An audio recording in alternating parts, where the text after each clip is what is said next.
Hey y'all.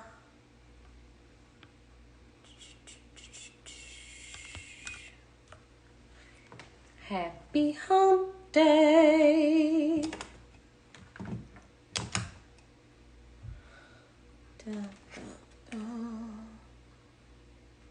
Happy hump day. Welcome. Hi.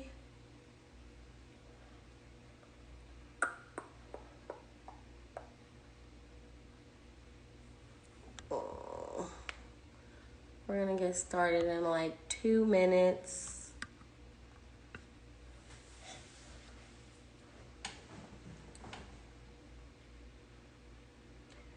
Hi.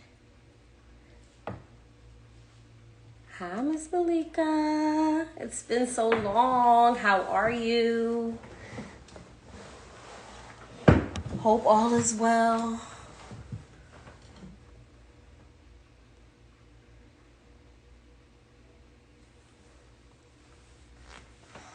How's IUP treating you? The boys are so big. I see pictures of them online. I'm like, oh my gosh. I remember when they were like smaller than me, and now they're all taller than me. Oh, time is flying by. Yes. So I'm gonna get started in like 1 minute. Yes, I would absolutely love to come up there and just talk to the students. Absolutely love it.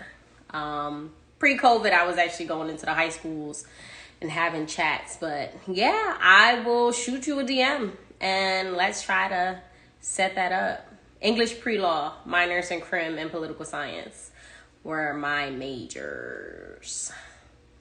Now I'm in real estate.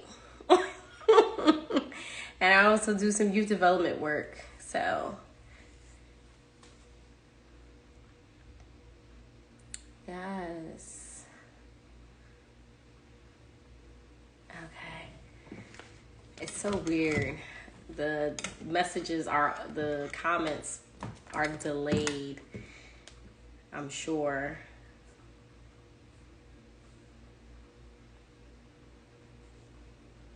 Oh, that is amazing. I definitely need some info on that.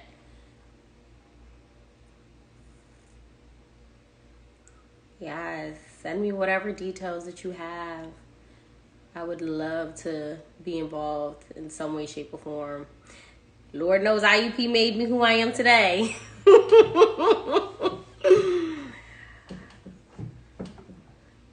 Okay. Awesome. So today's Wednesday. Happy Wednesday. It's the middle of the week. And this is going to be the first of a few series on real estate. Just real estate terms, part of the process, any questions that you guys might have in regards to real estate. I get them all the time in my DMs or when I'm just passing through and I'm seeing people there. Can I ask you a question about real estate? It's like, okay, sure. Whatever you want to ask, shoot me DMs, drop them in the comments, and I'll be answering them. But one of the most frequent questions that I get is, how do I buy real estate? And the process is pretty much the same whether you're buying an investment property or you're buying a home. There are some differences like financing and things like that, but for the most part it's really straightforward and the process is straight. So the very absolute first step is getting financing. So whether you're buying cash, which is what some investors use, or if you need some loans or a mortgage, a hard money loan or a regular mortgage, there's different ways to obtain that. So of course you would have to get with either a mortgage broker, banker, or hard money company, either or. And there's different ways to go about doing it. So the minimum credit score is 580 across the board. There are certain banks that will not work with that. They want to start at the 640 or the 620. But it really depends on your credit.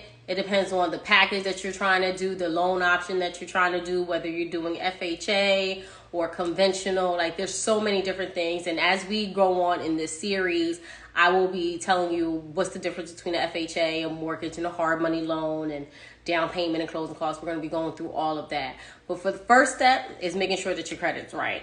So 580 is normally the minimum, the absolute minimum to qualify for a FHA, to be able to get 3.5% down. But to qualify for some grants and some other closing cost assistance loans, they do want you to be at 640. 640 and up is where you get the best rates. That's when you're going to be able to qualify for like the closing cost assistance loans. So I normally tell my clients, hey, let's get you to a 640. But if they're in a situation where they just are not there, there are still options available for those with lower than a 640 but above a 580. The different options of what you have to put down. So you have 3, 3.5, 5, 10, and 20%. FHA is always 3.5%. That is the first time home buyers loans. The FHA loan that most first time home buyers use. You do have to occupy the property for a certain period of time, but you can actually purchase up to 4 units. So if you get a quad, you can actually still use your FHA loan to purchase that quad, live in one, rent out the other 3. You could do a triplex, duplex, single family, but you can't go past 4 units. And it will still be that 3.5% down. On the conventional side, they have 3, 5, 10, and 20%. It really all depends on your credit, what you're looking for, and the packaging. I do have some preferred lenders that I can send you some information, and they can break down exactly where they can place you on the conventional side as well as the FHA. So in addition to financing, you'll need down payment and closing costs. They're 2 separate things. Most people think it's the same thing, but they're 2 separate things. So down payment is that 3.5% for the loan. So you'll have to put 3.5% down on an FHA loan, or 3, 5, 10, or 20% down on a conventional loan. Excuse me. Outside of the down payment, you also have to pay closing costs. Now, those are like the fees that the bank charges in order to provide the loan. It includes title insurance, which you're actually going to need. We're going to talk about title in a second. But that's going to be an additional 3 to 6% of the purchase price. So it's 3.5% or whatever your down payment is, plus another 3 to 6% for your closing costs. That's what you will need to buy the house.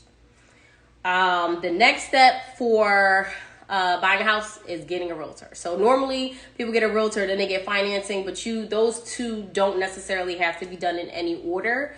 You can get your financing and then get a realtor, or you can get a realtor and then get your financing. It doesn't really matter.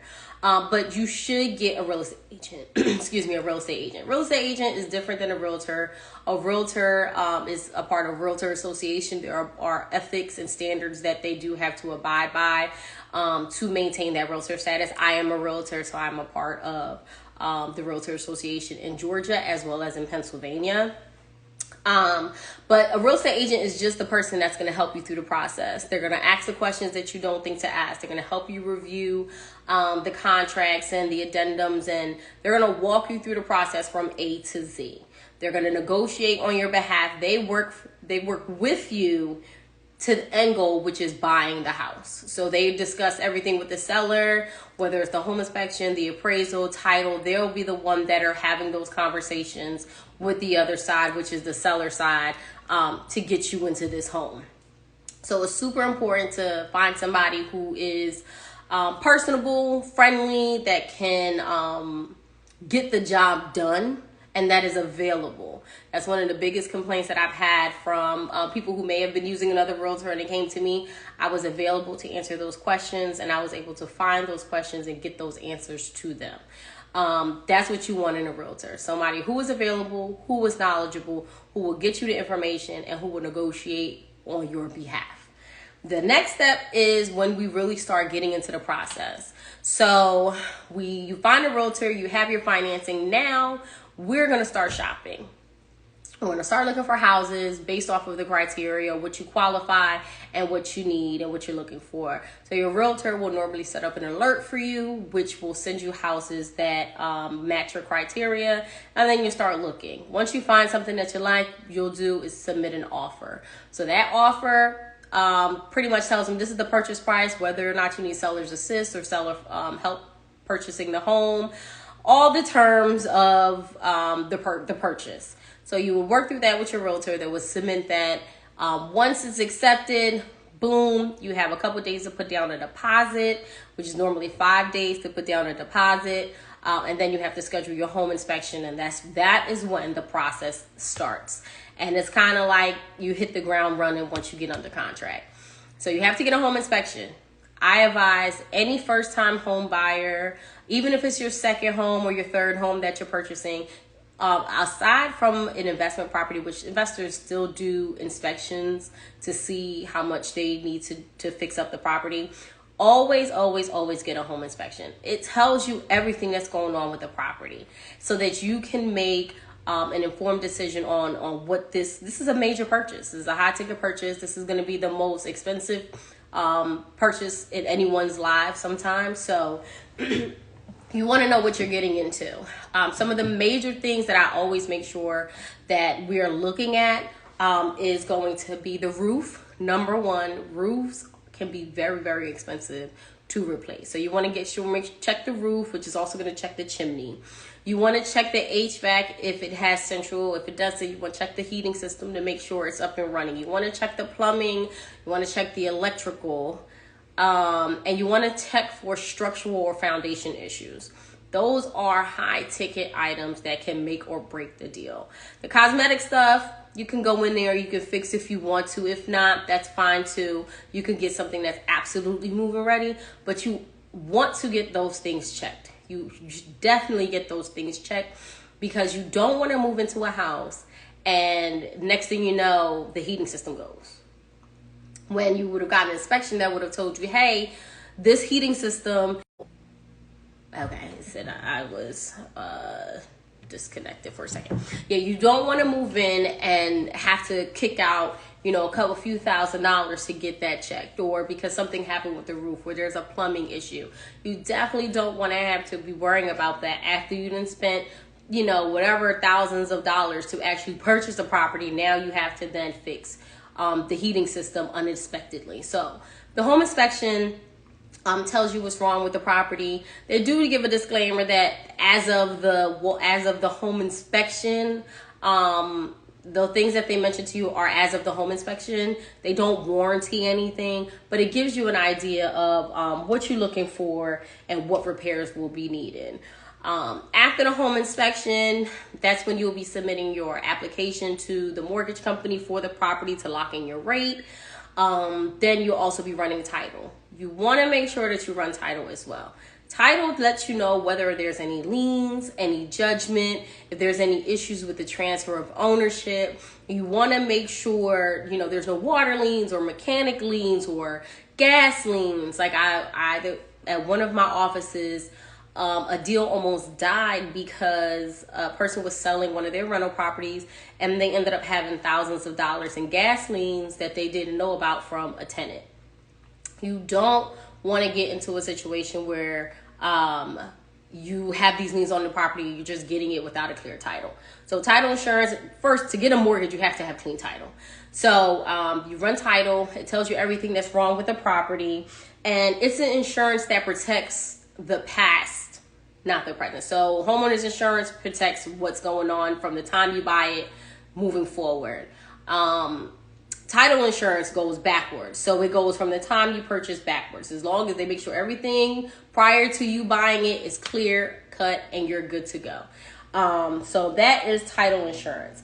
Next, you will be getting an appraisal. An appraisal tells you the value of the property. And that value is what the lender will base your loan off of. They will not give you a loan for any property that is under the over the appraisal. So let's say you bought a property for $200,000. If it appraises for 180 Well, now you have to go back and have your realtor negotiate with the seller's agent and the seller to see how we can make that work. If it comes back at 220, well, guess what? Now you got $20,000 worth of equity. So it just cannot be, the appraisal just cannot be under the purchase price unless we got it. Well, either if it does come back under the purchase price, we do have to do some negotiations to get that squared away. It is done by a third party chosen by the bank, so you can't call your own local appraiser like, hey, you know, run me an appraisal and make it this price. It is a third party that is assigned by the bank. So once we get through the appraisal and all that other stuff, we get our clear to close, which is when we go to settlement. You sign your docs, you bring in the remaining funds if you have to, down payment and closing costs. The bank will tell you how much you need to bring to the table, and you will bring that, give them over the check, we'll transfer keys, get you gifts, and you will be on your way to your brand new home. So those are the steps to buying a house. Does anyone have any questions? If so, always feel free to drop them in the comments. I'm here to answer them. But yeah, those are pretty much the steps to buying a house. It can be overwhelming at times, but I promise you, I purchased before, and it is one of the best things that I have done. I'm so happy to have purchased my house.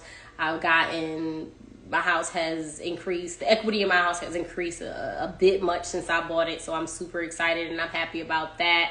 But yeah, those are the steps to buying a house. A little deeper dive than our Monday Minute.